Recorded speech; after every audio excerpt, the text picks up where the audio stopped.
Welcome back into CBS Sports HQ. Oh, we have made it. College football starts this week. It is week 0 Saturday. Not only do we have good games, we have great games, including ranked on ranked. Iowa State going up against K-State. Danny, this one is in Dublin. Florida State was there, did not come out with a win last year. That was a barn burner game, though. It was a great way to start the college football season. This is another one. Teams that have aspirations in a wide open Big 12, possibly contend for a conference championship. A couple good quarterbacks, Rocco Becht for Iowa State, Avery Johnson for Kansas State. I think this game is going to be phenomenal. Just a 3.5-point spread should be tight down to the wire. I love it. Kansas State is the favorite to win the Big 12. Pour yourself a glass of Guinness there. Stanford and Hawaii, this one on CBS this weekend. Hawaii expected to start a freshman quarterback, and I'm loving just reading about Andrew Luck trying to turn over the Stanford program. Good luck, Andrew, as they called in Frank Reich to be the interim coach. He very quickly pointed out, this is Andrew Luck's program. I'm just trying to keep it above water. They got a long uphill battle all season long. They don't have very many games that look winnable. This one out in the island would be one of those, but they're still an underdog to Timmy Chang's squad. Remember the legendary quarterback there? He's in his 4th year as coach already at Hawaii. Absolutely love Timmy Chang. Not week 0, but week 1. One of the biggest games of the year, maybe the biggest game. Texas at Ohio State. And it does not get better than this. No, it doesn't. And we finally know it's been made certain Julian Sayin is going to get the start for the Ohio State Buckeyes. He's going to be throwing a lot to that big fella, number 4, Jeremiah Smith on the outside. Who's playing for Texas quarterback? I forget. I think that's right. Part of a famous family or something. Yes, something like that. But yeah, the Arch Manning era kicks off at the Shoe. This is clearly the game of week 1. I cannot wait to see this game take place. We might even see it again in the playoffs. Speaking of a Manning, knows very well what it's like to play at Rocky Top. Peyton Manning, Syracuse, a whole bunch of orange here going up against Tennessee. Joey Aguilar named the starting quarterback for the Volunteers. Yes, and Steve Angeli at Syracuse just announced. Syracuse has one of the toughest schedules in all of college football. They play all four of the teams they play this season made the playoffs last year. Fran Brown's trying to replicate what he did last year. Josh Heupel for the Tennessee Vols is trying to make sure they don't have a regression. They've been a team that's been on the up and up in the SEC, but they don't have Dylan Sampson. They don't have several of their pass rushers on the defensive side of the ball. And, of course, breaking a new quarterback isn't going to be easy either. Nice little SEC versus ACC matchup. And one more game we want to highlight. We are so excited about this, almost as much as Texas and Ohio State. Alabama at Florida State. Florida State trying to turn it around to get Tommy Castellanos, who's just been talking trash about Alabama. I'd be talking trash if I could sling it like that, too. A little sidearm action there. This is going to be a huge game. A little bit concerned with that 13.5-point spread. The Florida State Seminoles, a home underdog. But you know they're going to get their best effort there in that opener. So you're going to be there. Yeah, Our me crew, and the fellas. B-Mac, Emily Proud. Yeah, I cannot wait. What can they expect getting ready at Joe? It's going to be wild. It's going to be crazy. The good news is everybody's optimistic, so you'll get the very best Florida State fan base that's out there. And you got a little bit surprised because we don't know what type of offense Gus Malzahn's going to roll out there. I think they can catch them potentially off guard early, and they better because Alabama's got some dudes along the offensive and defensive line. So I swear to God, we did not plan this. Having our Noles here with Danny Kanell, Bryant McFadden, Damien Harris with Alabama. Guys, I guess, Damien, I'm going to go with you first because these guys are just going to talk way too much about Florida State here. Get us ready for this game. It is a big point spread. It's 13.5 points on the road for the Crimson Tide. What are you thinking about this game? Well, this is going to be a huge game for both programs. The way I see this is the team that wins this game and goes out and performs well is going to push themselves into the right trajectory going into the rest of the season. The team that loses this game, well, I think we saw the result of that in 2018 when Florida State, they still haven't recovered since we put the beat down on them in Atlanta. So it's going to be important for both teams to want to start out the season on the right note, focusing on Alabama. You know, they just named Ty Simpson as a starting quarterback. Great. You won the job. Now what's next? We want to see how you handle adversity, and you're going to be tested early on. You're going to be on the road. Like Danny said, it's going to be a hostile environment. And not to mention, your starting running back just went down with a collarbone injury, and he's going to be out majority of the season. Hopefully, you're going to get him back for SEC play. But again, this is what it means to step into the starting quarterback job at the University of Alabama. You've got to be able to not only win the job, but handle the pressure that comes with it, and that starts week 1 in Tallahassee. B-Mac, your faces say everything. Yeah, he just lost me in the beginning of his statement talking about 2018 Atlanta. That has nothing to do about what we're talking about. The best indicator of the future is the past. Oh, You just wanted to throw a free stray at me and DK for no reason. We come in peace. We come in peace. We're trying to be the ultimate professionals. We want to assess this game, talk about what we think will happen, kind of give our predictions. You just threw a stray at us for no reason, but that's okay.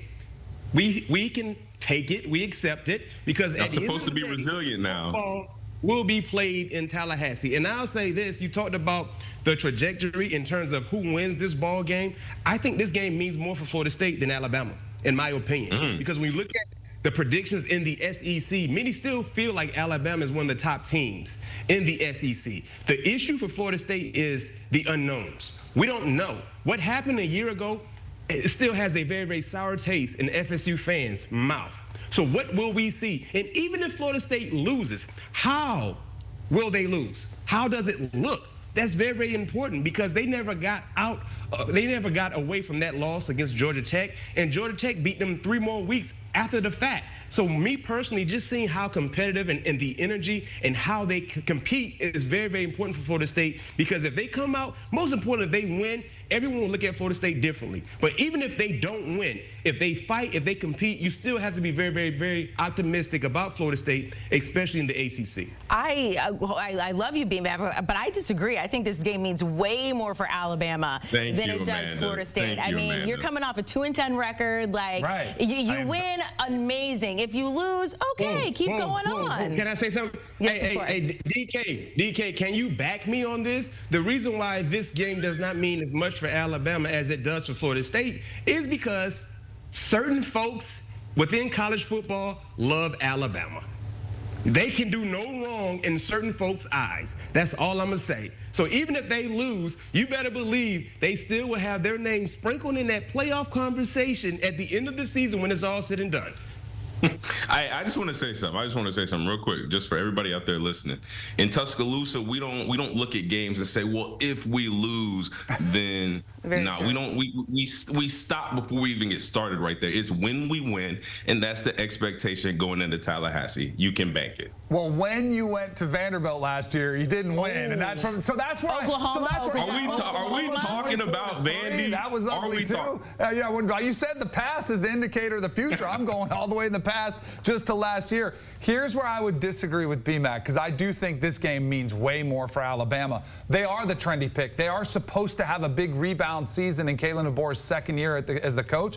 If they lose, the panic will set in, and they'll say, how could we have lost this Florida State team, which is so unpredictable? And then you kind of have to hope that Florida State is significantly better, because if they're not, then all of a sudden your playoff hopes could be completely shot if you lose to a team that the experts are only predicting a 7.5 win total for Florida State. So I think there's a lot more pressure riding on Alabama. If you're Florida State and you lose, like, yeah, you might have lost to a playoff team. Like, and it's bad. It hurts that it's at home, but you were just a 2-win season. And if you're competitive, like you said, BMAC, then I think you kind of take it as a moral victory. But we don't believe in moral victories either in Tallahassee. So I'm not saying that's the case either. Sure? But I do think this game has much more riding on it for Alabama. They're supposed to win and win handily. If they lose the game outright, I think there's some panic in Tuscaloosa. I absolutely agree. We have a lot of time to talk about that game, so let's move on here.